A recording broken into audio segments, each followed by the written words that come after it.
예, 오늘은 옥하는 목사님 다락방 교재죠. 마가복음 2권 44과 이보다 더 큰 계명은 없다라는 점을 가지고 본문 마가복음 12장 18절부터 34절까지 말씀을 함께 살펴보았으면 좋겠습니다. 우리 마음의 문을 열며 같이 한번 읽어볼까요? 바리새인과 헤롯 당원들이 실패하자 이번에는 그 당시 막강한 세력을 휘두르고 있던 사두개인들이 찾아왔다. 그들 역시 자신들의 교리에 대한 질문을 가지고 예수님을 함정에 빠뜨릴 계교를 꾸몄다. 그러나 그들이 한마디도 못하고 돌아가자 유식한 서기관이 찾아와 예수님의 성경 실력을 시험하는 것을 볼 수 있다. 백성들이 다 지켜보는 앞에서 어려운 질문을 가지고 예수님을 난처하게 만들려는 속셈이었던 것 같다.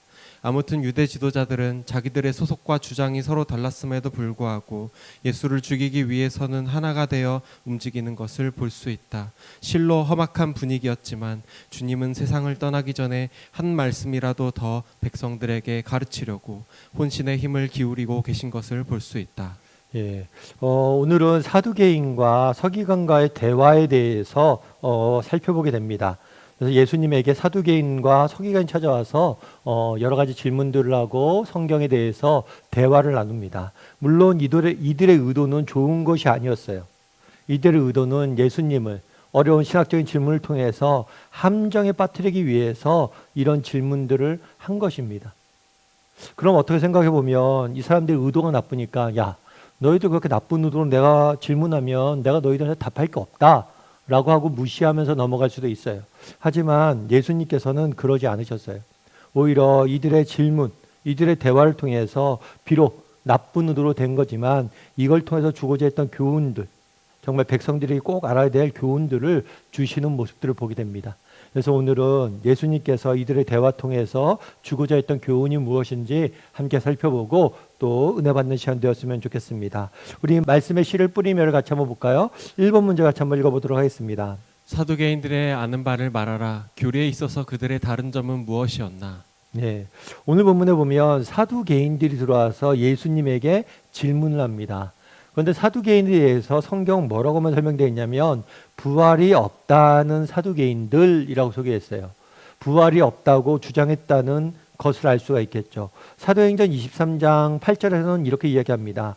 이는 사두개인은 부활도 없고 천사도 없고 영도 없다 하고 바리새인은 다 있다 함이라 이렇게 되어 있습니다. 그래서 그 당시에 사두개인은 바리새인처럼 이스라엘 이끄는 정치, 종교적인 지도자 세력 중에 한 부류였어요. 그런데 이 부류는 바리새인들, 그 당시 율법을 가리키고 율법을 철저히 지켰던 바리새인들과는 좀 다른 점들이 있어요. 그건 뭐냐면 교리에 있어서 부활도 없다고 그러고 천사도 없다고 그러고 영도 없다라고 이야기했다는 거죠. 그래서 18절과 사도행전을 통해서 우리가 알 수 있는 건 뭐냐면 사두개인들은 부활과 천사가 와 영이 없다고 주장했음을 우리가 알 수가 있어요. 그럼 사두개인은 어떤 사람들이었을까요? 이 사두개인이라는 이름은 사독이라는 이름에서 비롯된 거예요. 사독은 어떤 사람이냐면 다윗 시대에 활동했던 대제사장이에요. 그래서 이 사독의 후손으로서 제사장직을 하는 사람들의 이런 부류를 사두개인이라고 불렀던 것 같아요. 그래서 이 사두개인들은 주로 제사장 그룹이었습니다. 제사장들이었고 귀족이었고 굉장히 높은 정치 권력을 가지고 있었던 사람들이었어요.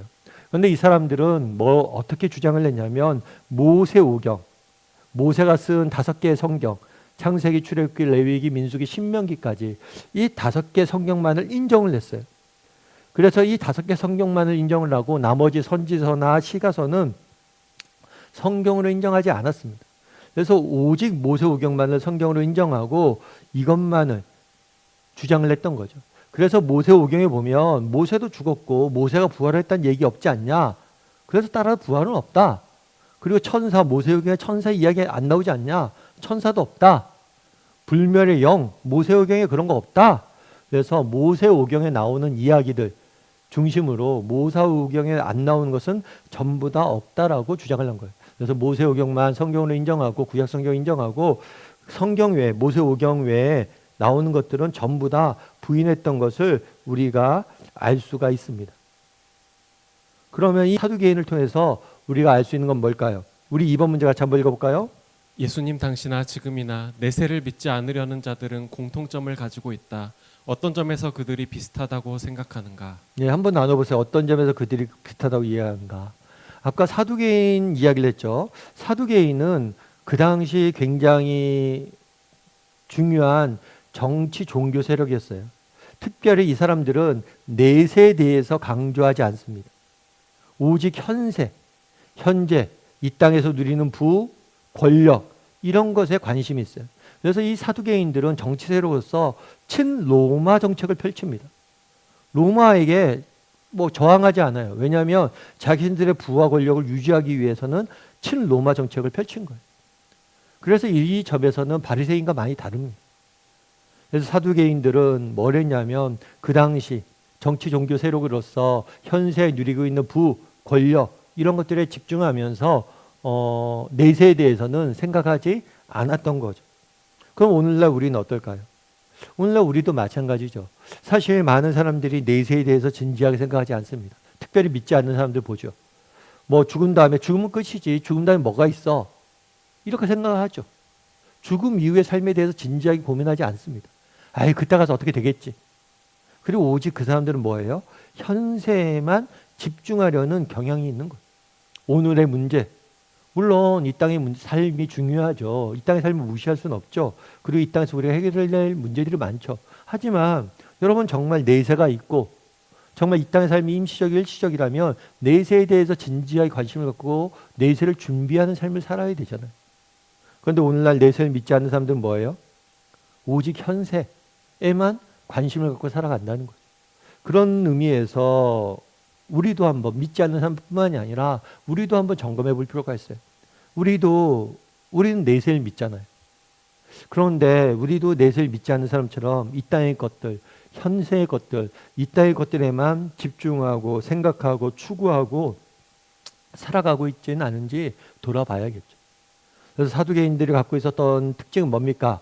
현세의 문제에 집중하고 있다는 것. 현재 누릴 것들, 오늘 누릴 것들만 집중하고 있다는 거예요.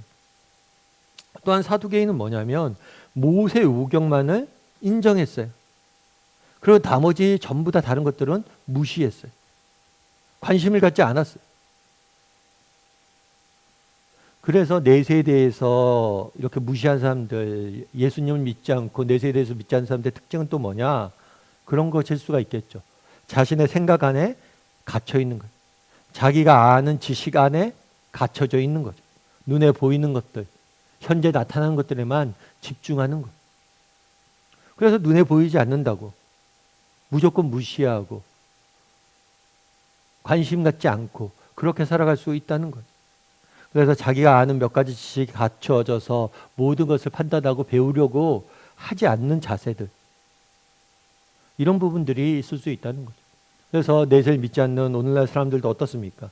정말 그럴 수 있는 거죠. 정말 현세의 일들만 관심 갖고 정말 보이는 것들, 자기가 아는 것들에만 그냥 생각하고 있고 그 이상을 알려거나 배우려고 하지 않을 수도 있는 거죠. 그래서 여러분들 한번 나눠보세요. 그런 지금이나 그 당시나 내세를, 다음 세대를 믿지 않는 사람들에게 나타나는 특징이 어떤 것이 있는지, 그리고 여러분들이 보기에, 여러분들이 느끼기에도 내세를 믿지 않는 사람들에게 나타날 여러 가지 특징들이 있을 거 아니에요. 그런 특징들에 대해서 현재 것들에만 너무 집중한다든가 아니면 정말 관심을 안 갖는다. 여러 가지 것들을 여러분들이 한번 나눠보세요. 우리 3번 문제 같이 한번 읽어볼까요? 사두개인들이 늘어놓은 이야기를 간단히 정리해보라. 그리고 그들의 궤변을 놓고 당신이 느끼는 점을 말해보라. 이게 뭐냐면 사두개인들이 예수님 앞에 나옵니다. 예수님 앞에 나오는데 그냥 나온 게 아니라 예수님 앞에 뭘 하냐면 질문을 던져요.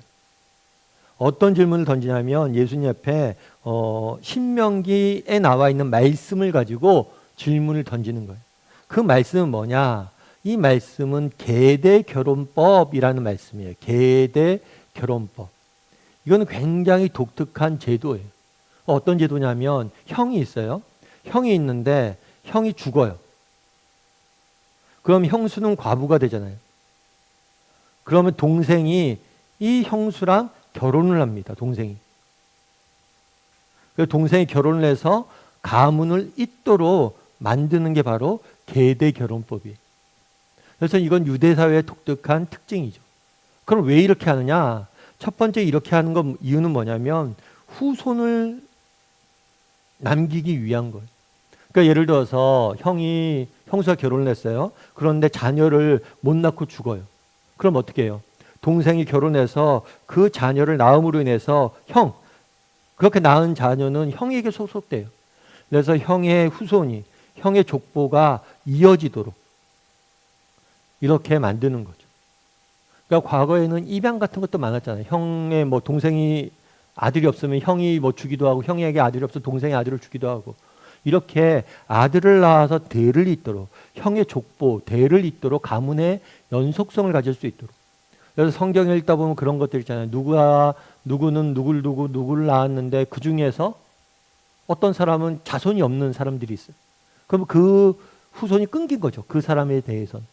그래서 이 자손이 이어질 수 있도록, 후손들이 이어질 수 있도록 하는 성향이 있어요. 그리고 또 한 가지는 뭐냐면 여성의 인권을 위해서 이렇게 되는 거죠. 그 당시에 뭐냐면 여성 같은 경우에는 혼자 되면 자립할 수 있는 수단이 거의 없었어요. 뿐만 아니라 유산을 받지 못해요. 예를 들어서 형과 형수가 결혼을 했잖아요. 근데 애가 없이 형이 죽으면 형에게 들어올 재산은 형수가 받는 게 아니에요. 그 자녀가 있어야지 그 유산을 받을 수 있는 거예요. 그렇기 때문에 이 유산을 받지 못하면 살아갈 수가 없잖아요. 그래서 과부된 형수의 인권을 지키기 위해서 뭐라는 거예요? 이런 것들을 만든 거예요. 그러니까 이런 계대결혼법의 법을 만든 거죠. 물론 이것은 일반화시킬 수 있는 결혼 양식이 아닙니다. 특정 시기에 특정 지역에서만 행해졌던 법이에요. 아무튼 이 계대결혼법이라는 제도를 만들어서 유대사회는 운영하고 있었는데, 이 계대결혼법을 가지고 어떤 질문을 했냐면 이런 질문을 하는 거예요. 어떤 사람이 7형제가 있다는 거예요. 7형제가 있어요. 7형제가 있는데 형이 죽었어요. 그래서 동생이 결혼을 했어요. 그러니까 동생도 죽었어요. 계속해서 그래서 막내까지 큰형의 형수랑 결혼을 했다는 거예요. 그렇다면 나중에 천국에 가서는 누구의 아내가 될 것이냐. 다 이제 뭐예요? 남편이 많은 거죠. 결혼을 여러 번 했으니까. 그럼 천국에 가서는 누가 아내가 될 것이냐. 이렇게 이야기합니다. 요즘식으로 말하면 그런 거죠. 계대결혼법이 없지만 사별을 냈어요. 사별을 내서 재혼을 하는 경우가 있잖아요. 그럼 천국에 가면 누가 아내가 될 것이냐. 이런 질문을 한 거예요. 그런데 사실은 이렇게 7형제가 이렇게 죽는 경우도 없고, 이건 극단적인 예죠. 그러면 왜 이런 질문을 했을까요? 왜 그런 극단적인 예를 들었을까요? 부활이 없음을 증명하기 위함이에요. 봐라, 만약에 부활이 있다면 천국에 가서 누구의 부인이 될 것이라는 그런 논쟁이 있을 거 아니냐. 그런 논쟁이 된다면 말이 안 되지 않냐. 그러니까 부활이 없다. 부활하면 생길 문제가 너무 많아. 복잡한 게 너무 많아. 그러니까 부활 없어. 내세 없어. 오직 현세만 있는 거야. 이렇게 이야기했던 거예요. 그래서 이거는 질문이 아니에요. 질문이 아니라 예수님에게 자신들이 부활이 없음을 뭐하기 위해서, 주장을 인정받기 위해서 이런 것들 만드는 거예요. 그리고 또 이것은 일종의 함정이죠. 왜 함정일까요? 만약에 예수님이 그래 맞다, 부활이 없다라고 이야기한다면 어떻게 되겠어요? 그러면 그동안 부활을 믿고 있었던 많은 유대인들에 대해서 뭐가 되는 거예요? 적대시 되는 거죠. 그래서 예수님을 합리화에 빠뜨리기 위해서 사두개인이 이런 질문을 던진 거예요. 자기의 주장들을 펼치기 위해서. 그럼 4번 문제에서는 뭐라고 되어 있는지 같이 한번 읽어볼까요? 예수님은 사두개인들이 내세의 생명과 부활을 믿지 못하는 이유로 두 가지를 지적하셨다. 각각을 설명해 보라. 사두개인들이 이 질문을 했잖아요. 그러자 예수님이 뭐라고 했냐면, 너희가 이렇게 말하는 이유가 있다. 그건 뭐냐면 너희가 성경도 하나님의 능력도 알지 못함으로 오해했다. 너희가 이런 질문한 이유가 오해에서 비롯된 거다. 너희가 무지에서, 다르게 말하면 무지에서 비롯된 거다. 그럼 뭐에 대해서 몰랐느냐? 성경과 하나님의 능력에 대해서 너희가 무지해서 그런 거다라고 이야기합니다. 그런 다음에 구체적으로 어떤 점에서 이들이 무지했는지를 알려주세요. 그래서 25절에는 이렇게 되어 있죠. 첫 번째는 하나님의 능력을 모르는 거예요. 25절에는 이렇게 되어 있어요. 한번 읽어볼까요? 사람이 죽은 자 가운데서 살아날 때에는 장가도 아니가고 시집도 아니가고 하늘에 있는 천사들과 같으니라. 무슨 얘기냐면 사람이 죽은 자 가운데서 살아날 때, 그러니까 부활한 다음에는 뭐냐면 장가도 안 갈 것이고 시집도 안 갈 것이다. 하늘에 있는 천사와 같이 될 것이다 라고 이야기를 하는 거예요. 다르게 말하면 부활을 하잖아요, 우리가 언젠가. 그래서 부활한 다음에 우리는 영원한 삶을 누리게 될 거예요. 그런데 이 영원한 삶, 부활해서 우리가 누리게 된 이 영원한 삶은 이 땅의 삶과는 차원이 다른, 질적으로 차원이 다른 그런 삶이 될 거예요. 그러니까 부활은 지금, 그러니까 제가 종종 말씀드리지만 우리가 지금 이 땅에 살고 있잖아요. 여러분, 이 땅은, 우리는 이 땅, 우리가 살아가는 이 땅이 정상이라고 생각을 해요. 그런데 우리가 살아가는 이 땅은 정상이 아니에요. 이 땅은 죄와 그 결과 타락해서 그 결과 죄로 인해서 타락되고 왜곡되어져 있어요. 우리가 부활해서 영원히 살아갈 그 세상은 전혀 다른 거예요. 예를 들어 대표적인 예가 고난의 문제죠. 우리가 그런 이야기를 하잖아요. 천국엔 다시 눈물을 흘릴 일이 없고 애곡하는 일이 없고 고통하는 일이 없을 것이다. 어떻게 고통이 없을 수 있습니까? 라고 이야기를 해요. 다르게 말하면 우리는 고통은 정상이라고 생각해요. 그런데 고통은 비정상이에요. 원래 하나님께서 만드신 세상은 고통이 없는 세상이었어요. 그런데 죄로 인해서 고통이 들어온 거예요. 그래서 사람들이 뭐 고통이 없어지는 것을 기적이라고 얘기하는데 아니요. 고통이 없는 건 기적이, 없어지는 건 기적이 아니에요. 고통이 있는 게 오히려 잘못된 기적이, 비정상이란 거죠. 뿐만 아니라 일도 마찬가지예요. 여러분, 우리가 지금 일하잖아요. 우리 천국에 가서도 일해. 그러면 사람들이 그래서 또 지겹게 일해요? 이렇게 이야기를 해요. 그런데 그렇지가 않아요. 우리가 알고 있는 일, 이것은 왜곡된 일이에요. 인간이 타락한 다음에 수고해야지만 산물을 먹고 곧 노동이 짐이 되고 형벌이 됐어요. 하지만 원래 노동은 짐이고 형벌이 아니에요. 그래서 지금 우리는 왜곡된 세상에 살고 있다는 거예요. 그래서 뭐냐면 이 땅의 기준, 이 땅의 관점으로 부활 이후의 영원한 삶을 해석하는 것은 잘못됐다는 거예요. 그러니까 이 사람들은 이 땅의 관점, 부부라는 관점으로 천국에서의 부부에 대해서 규정하려고 그랬던 거예요. 그런데 그렇지 않다. 이 땅에서의 가정에 대한 관점이 천국에서 가정에 대한 관점과 다르다는 거예요. 그래서 너희가 하나님의 능력을 모르는 거다라고 이야기한 거죠. 이 땅의 삶에 집중하다 보니까 이 땅의 관점에 대해서 너희가 잘못된 관점으로 천국을 해석했다는 거예요. 그런 다음에 또 한 가지, 성경을 모름이라는, 너희가 성경을 잘 모르는구나. 내가 그럼 성경에 대해서 알려줄게. 라고 하면서 26절부터 27절까지 말씀을 말씀하십니다. 한번 같이 읽어볼까요? 죽은 자가 살아난다는 것을 말할진대 너희가 모세의 책 중 가시나무 떨기에 관한 글에 하나님께서 모세에게 이르시되 나는 아브라함의 하나님이요 이삭의 하나님이요 야곱의 하나님이로라 하신 말씀을 읽어보지 못하였느냐. 하나님은 죽은 자의 하나님이 아니요 산 자의 하나님이시라 너희가 크게 오해하였도다 하시니라. 네, 뭐라고 얘기했냐면 이런 이야기를 하는 거죠. 뭘 이야기하냐면 모세 책 중에서 가시나무 떨기에 관한 글 이렇게 되어 있어요. 이건 뭐냐면 모세가 하나님 앞에 소명을 받을 때 일어난 일이에요. 모세가 정말 자기가 이집트의 왕자였을 때 이스라엘 사람들 구하려고 하잖아요. 그래서 실패합니다. 실패해서 광야에서 헤매고 있었어요. 그런데 광야에서 헤매고 있을 때 하나님께서 나타나셨죠. 불타는 떨기나무가 불타고 있는데 불은 있는데 나무가 타지 않아요. 놀라운 초자연적인 현상이죠. 그때 하나님께서 나타나셨어요. 그래서 나타나서 뭐라고 그러냐면 모세에게 나는 아브라함의 하나님이요 이삭의 하나님이요 야곱의 하나님이로다. 내가 누구냐? 나는 아브라함과 이삭과 야곱의 하나님이다 라고 하나님께서 말씀하셨다는 거예요. 그런데 너희가 말한 것처럼 아브라함이 죽었고 부활이 없고 죽음이 끝이라면 왜 하나님께서 아브라함의 하나님이라고 이야기하냐는 거예요. 아브라함이 살아있기 때문에, 생존해 있기 때문에 내가 아브라함과 이삭과 야곱의 하나님이라고 얘기했다는 거예요.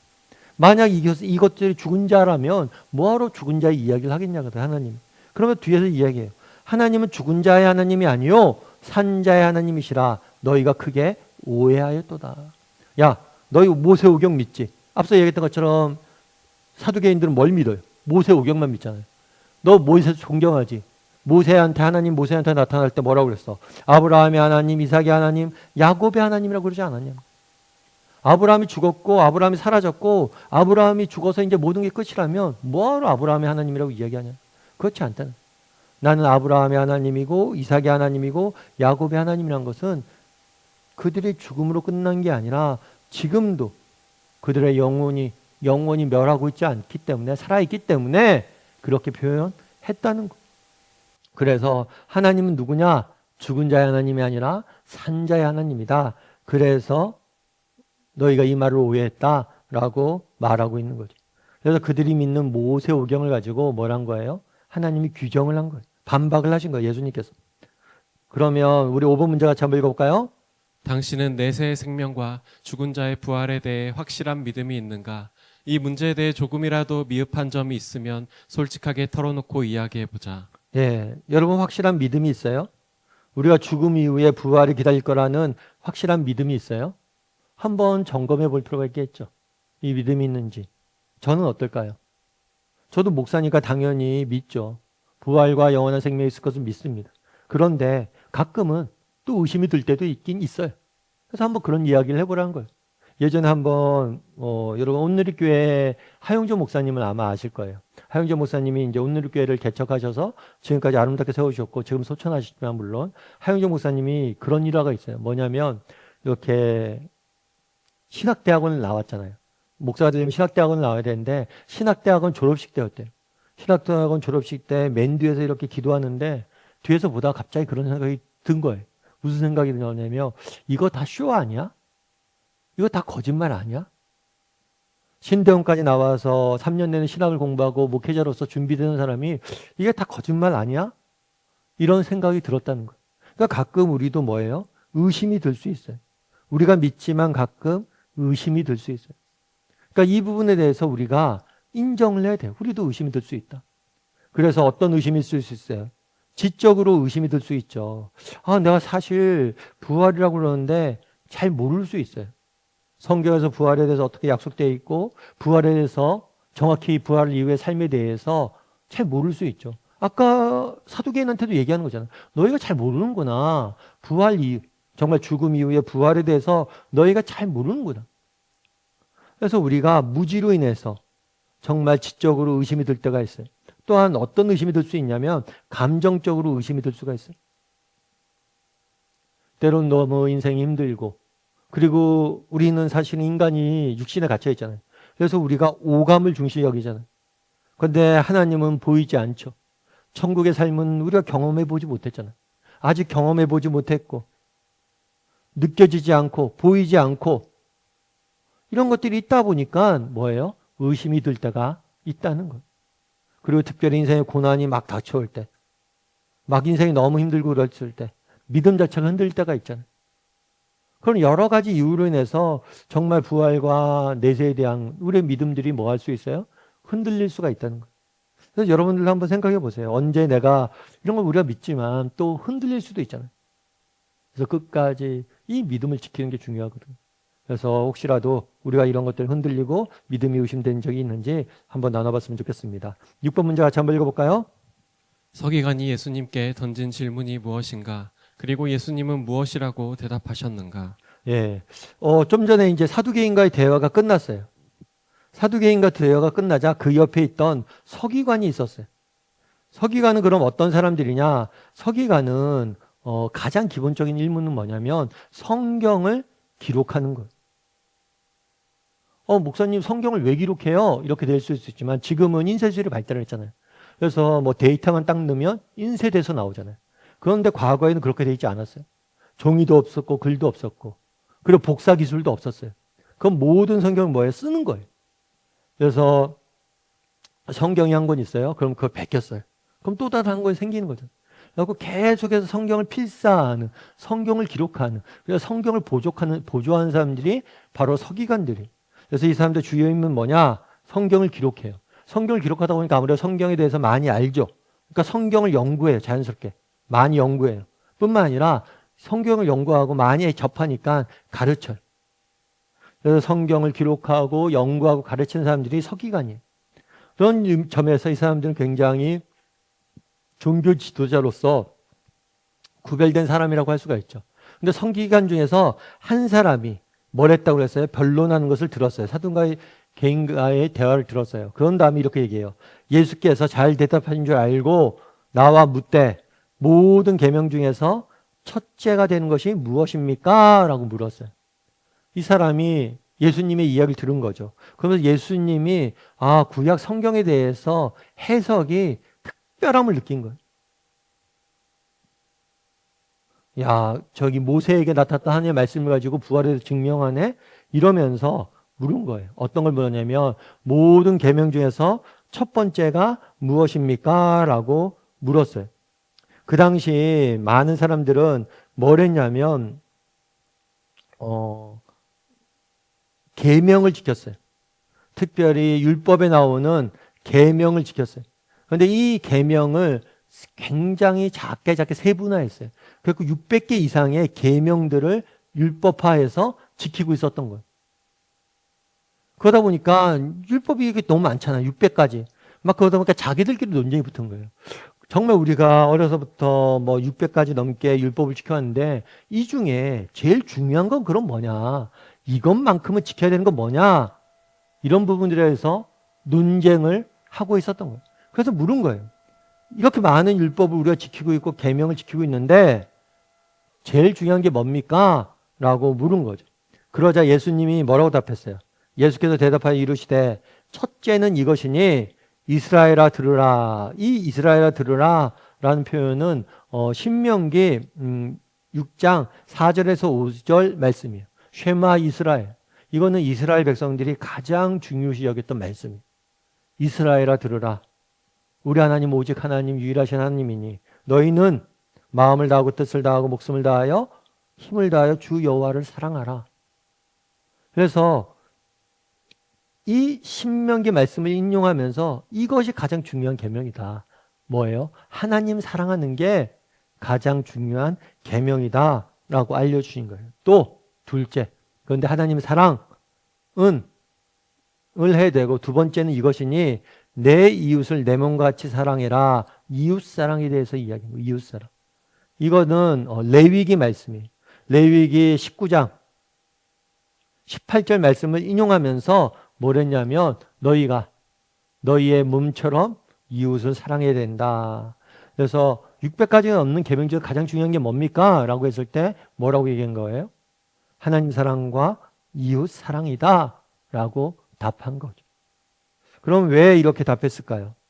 우리 7번 문제 같이 한번 읽어볼까요?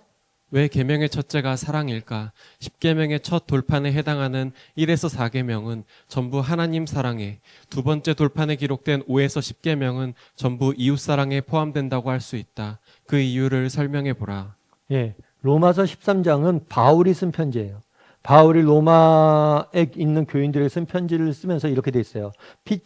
피차는 서로라는 의미죠. 서로 사랑의 빚 외에는 아무에게도 빚을 지지 말자라고 이야기합니다. 사실은 우리는 사랑의 빚진 자예요. 바울은 늘 표현을 해요. 뭐라고 표현하냐면 바울이 가졌던 정체성 중에 하나는 뭐냐면 빚진 자예요. 빚진 자. 우리는 빚을 졌다. 어떤 빚을 진 거예요? 사랑의 빚을. 그래서 하나님이 우리를 얼마나 사랑하셨습니까? 이 놀라운 사랑을 우리는 받은 사람들이잖아요. 그러니까 그걸 빚진 자로 표현한 거예요. 갚아야 된다는 거예요. 우리가 이만큼 사랑을 받았으면 갚아야 된다는 거예요. 하나님에서 사랑받은 사랑이란 빚을 진 거죠. 뿐만 아니라 하나님뿐만 아니라 사람에게도 받았죠.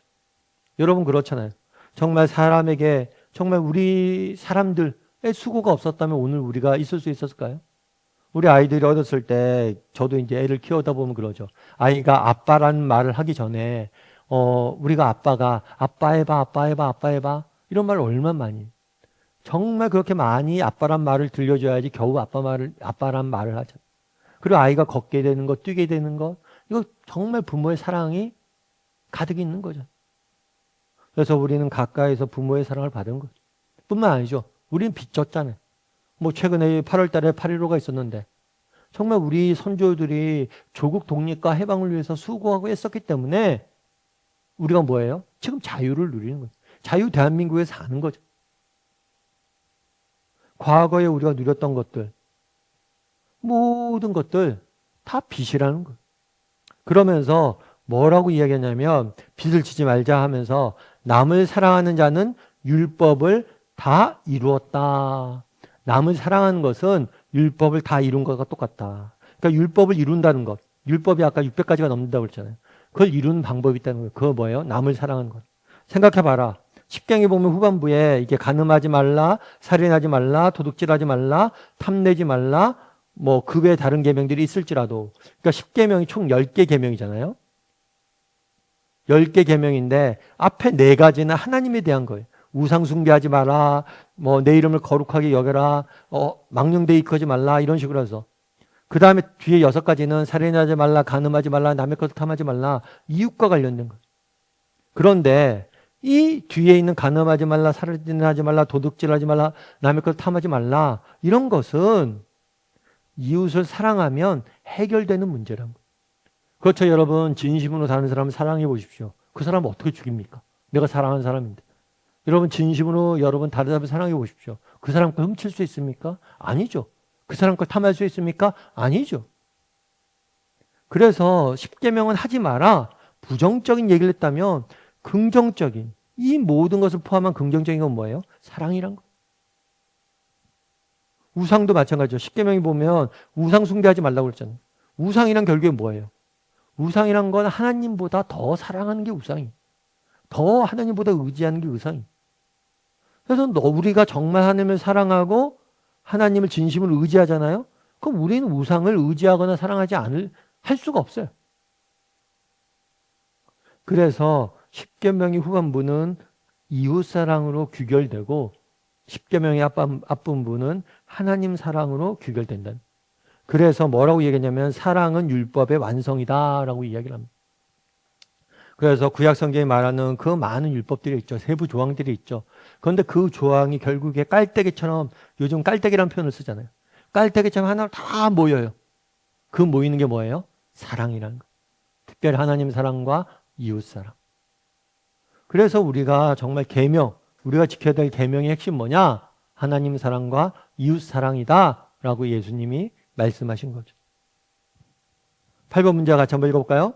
하나님과 이웃을 사랑하라는 예수님의 말씀 앞에 가책을 받지 않을 만한 사람은 아무도 없다. 각자 어떤 점이 가장 걸리는지 고백해보라. 예, 한번 각자 이야기를 나눠보세요. 하나님 사랑과 이웃 사랑.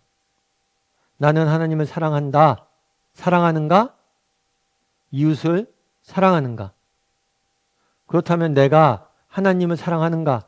만약 못한다면, 부족하다면 어떤 점에서 부족한가?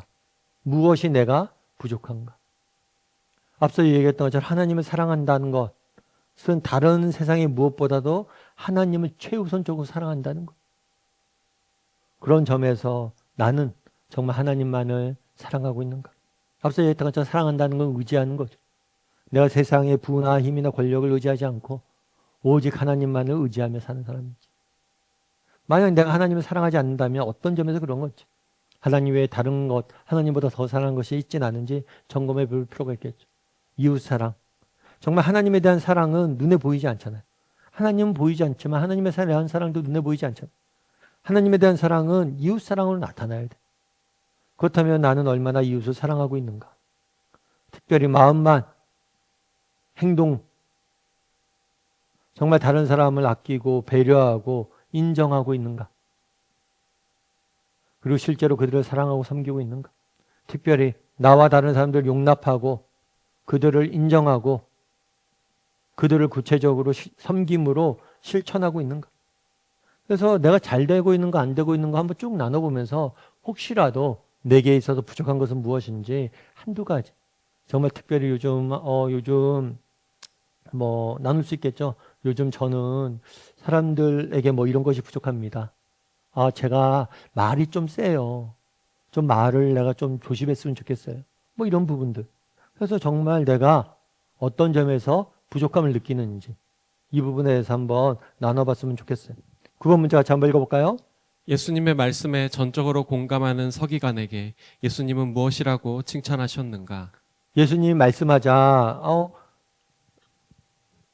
가장 중요한 건 사랑이다 라고 답하셨잖아요. 제일 중요한 계명은. 그러자 서기관이 그 말이 맞습니다. 율법이 그렇게 가르쳤습니다 라고 인정을 해요. 공감을 해요. 동의를 해요. 그러자 예수님 뭐라고 하냐면 예수께서 그가 지혜 있게 답함을 보시고 이르시되 내가 하나님 나라에서 멀지 않았도다 라고. 하나님 나라에서 멀지 않았던 건 뭐예요? 하나님 나라에 가까이 왔다는 거죠.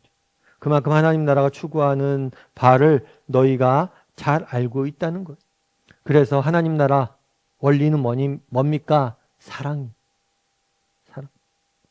성경은 이야기하잖아요. 요한일서에서는 하나님은 사랑이시라. 우리가 사랑이신 하나님을 믿는다면 우리의 삶 가운데서도 사랑이 나타나야겠죠. 하나님을 사랑하고 이웃을 사랑해야겠죠. 우리 10번 문제 같이 한번 읽어볼까요? 주님이 칭찬하신 것으로 보아 하나님의 나라가 가까운 사람은 어떤 사람인가? 그리고 당신도 그런 사람이라고 말할 수 있는지 실례를 들어 말해보라. 예. 가까운 사람은 어떤 사람이에요? 사랑의 최우선 가치를 두는 거죠. 아까 그랬잖아요. 율법이 여러 가지가 있는데 600가지가 있는데 뭐가 제일 중요합니까? 613가지가 있는데 뭐가 제일 중요합니까? 사랑입니다. 그렇다는 건 뭐예요? 사랑에게 가장 사랑을 소중히 여기고 가치를 두고 사랑을 추구할 줄 아는 사람이냐는 거예요. 그래서 나는 얼마나 사랑이 많은 사람인지 나는 사랑을 추구하는 사람인지 한번 이야기를 좀 나눠볼 필요가 있겠죠. 당신은 사랑이 많은 사람이라고 말할 수 있는가? 여러분들은 어떠세요? 정말 사랑을 추구하는 사람이세요? 사랑에 무엇보다도 가치를 두는 사람이에요? 저도 뭐 아침 목상 때 이야기했지만 제가 언젠가 저희 자녀들에게 아버지잖아요. 목회자 다음으로 아버지인데 아버지로서 어떤 아버지로 기억되어질까? 똑똑한 아버지, 물론 그렇게 기억해도 좋겠죠. 여러 가지 아버지상이 있겠지만 가장 중요한 건 뭐예요? 사랑이 많은. 정말 사람들 정말 사랑하려고 노력했던 분이셨어 라고 기억된다면 얼마나 좋겠어요. 그래서 여러분 정말 내가 딴 사람들 보기에 저 사람은 사랑이 참 많아. 사랑을 추구하는 사람이야. 그래서 정말 분쟁하고 다투기보다는 화평을 추구하고 늘 사랑을 실천하려고 그러고 품으려고 그러고 용납하려고 그러고 그렇게 노력해야 된다는 거. 그래서 한번 이야기를 해보세요. 나는 정말 사랑을 최우선 가치 여기고 사랑을 추구하려는 사람인지. 그럼 어떻게 하면 어떻게 당신은 그런 사람임을 증명할 수 있는지. 신뢰를 들어서. 얼마나 그러니까 예를 들어 최근에 사랑을 실천해 본 경험을 이야기해 보라는 거. 사랑을 실천해 본 경험. 여러분 어떻습니까? 사랑을 실천해 본 경험이 있어요? 최근에. 어제 여러분은 어떤 사랑을 경험했습니까? 정말 누군가를 위해서 진심으로 기도하는 것, 그것도 사랑의 표현이겠죠. 정말 누군가를 위해서 손으로 수고하는 것, 대접하는 것, 그것도 사랑의 표현이겠죠. 내가 얼마나 정말 사랑을 위해 헌신했는지 한번 추구하고 살았는지 한번 이야기를 좀 나눠보면 좋을 것 같아요. 우리 삶의 열매를 거두면 같이 한번 읽어볼까요? 예수님을 대항하던 자들이 드디어 모두 다 조용해졌다. 더 이상 감히 묻는 자가 없었다. 예수님을 찾는 사람 가운데 인생의 문제를 해결받지 않고 떠나는 자가 없다. 어떤 어려운 문제라도 예수님을 통해 풀리지 않는 것이 없다. 당신도 이 말에 동의하는가? 동의한다면 어떻게 이렇게 장담할 수 있는지 각자 이야기해보라. 예, 어떤 어려운 문제라도 예수님을 통한 풀리지 않는 것이 없다. 당신도 이 말에 동의하는가? 동의한다면 어떻게 장담할 수 있는가? 각자 얘기해봐라. 한번 얘기해보세요. 정말 어떤 어려운 문제라도 예수님을 통해서 다 풀릴 수 있다는 것. 한번 이야기를 좀 나눠보세요. 저도 뭐 설교 때 종종 말씀드리지만 저는 목사가 돼서 정말 누리는 유익이 있어요. 어떤 유익을 누릴까요? 목사가 돼서 보다 보니까 성경을 가까이 할 수 있는 기회가 여러분보다는 어쩜 더 많겠죠. 말씀을 가르쳐야 되니까. 그래서 말씀을 가까이 하다 보니까 그런 생각들이 드는 거예요. 제가 중고등부 때까지 열심히 신앙생활을 하다가 대학교에 가서 교회를 떠났어요. 그러면서 그때 가졌던 하나님에 대한, 세상에 대한, 삶에 대한 궁금증과 의문점이 많았어요. 하나님에 대해서도 성경에 대해서도 정말 궁금하고 의심스러운 것들이 많았어요. 근데 목사가 돼서 성경을 배우다 보니까 그 안에 다 있더라고요. 아, 내가 젊은 날 이것이 궁금했고 이것이 해결 안 돼서 방황했었는데 알고 보니까 여기 있었네. 알고 보니까 여기 있었네. 사실 성경에 다 있더라고. 그런데 내가 몰랐던 거죠. 몰라 빼었던 거죠. 그래서 여러분들도 그런 경험 해본 적 있는지, 아, 성경에 정말 답이 다 있구나. 예수님 안에 답이 다 있구나. 라는 거. 그리고 또 그런 것도 있을 수 있죠. 여러분, 그리스도의 십자가의 모든 것의 인생에 문제가에 대한 해답이 있습니다. 여러분들이 정말 인생에 고민이 있습니까? 아픔이 있습니까? 그런데 여러분 십자가를 묵상해 보세요. 예수님의 십자가를 묵상하다 보면 그 안에 뭐가 있는 거예요? 답이 있는 거예요. 답이. 그 안에 해결점들이 있는 거예요. 정말 다른 이야기죠. 이게 놀라운 거예요. 정말 내가 현실적으로 눈에 부딪혀 있는 문제는 A라는 문제인데 십자가에 대해서 묵상하다 보면, 십자가에 대해서 배우다 보면 그것에 답이 있어요. 이런 경험들 여러분들이 해본 적이 있는지가 한번 나눠보시고 또 이야기를 나눠보면 좋을 것 같습니다.